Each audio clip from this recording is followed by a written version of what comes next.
کہ اگر ایک شخص شوگر کی وجہ سے، بلڈ پریشر کی وجہ سے، کسی بیماری کی وجہ سے بے ہوش ہو جاتا ہے، زمین پہ گر پڑتا ہے اور ہے وہ روزے کی حالت میں،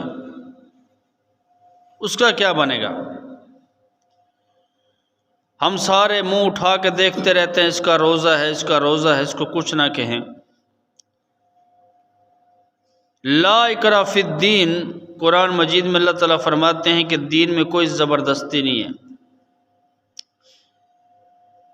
صحیح بخاری کی روایت ہے کہ ایک دفعہ صحابہ نے اپنے ایک ساتھی پر رش کیا ہوا تھا۔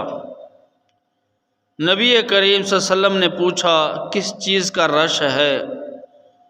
انہوں نے بتایا یا رسول اللہ، ہمارے فلاں ساتھی نے روزے کی حالت میں اسے بے ہوشی ہو گئی ہے اور اس پہ ہم سایہ ڈالے ہوئے ہیں تاکہ اس کا روزہ ہے اس کو تکلیف نہ ہو۔ اللہ کے نبی نے فرمایا ایسی یہ کوئی نیکی نہیں ہے، یہ کوئی نیکی نہیں ہے کہ اس نے روزہ رکھا ہے، اس حالت میں مرض میں اس نے روزہ رکھا ہے۔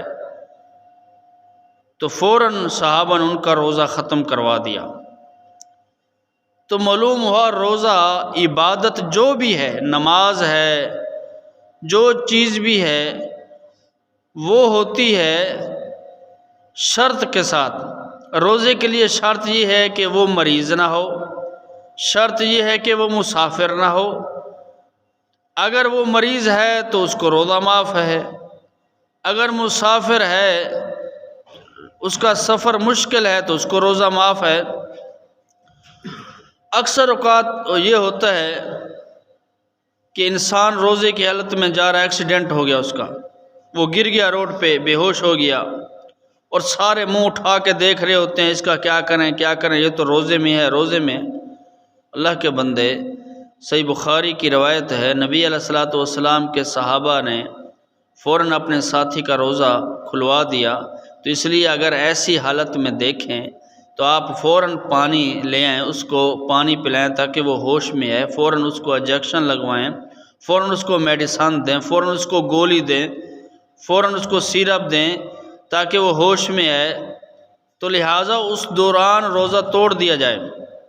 تو اس صحیح بخاری کی روایت سے معلوم ہوا اگر شوگر کا مریض ہے، اس کا شوگر یکدم ہائی ہو گیا ہے یا بالکل لو ہو گیا ہے، تو اس کا وہ بے ہوش ہو گیا ہے تو فوراً اس کا روزہ توڑوا دو، کیونکہ جب دلائل موجود ہیں اور ہم دیکھتے رہتے ہیں تو لہٰذا ان مسائل کو سمجھیں۔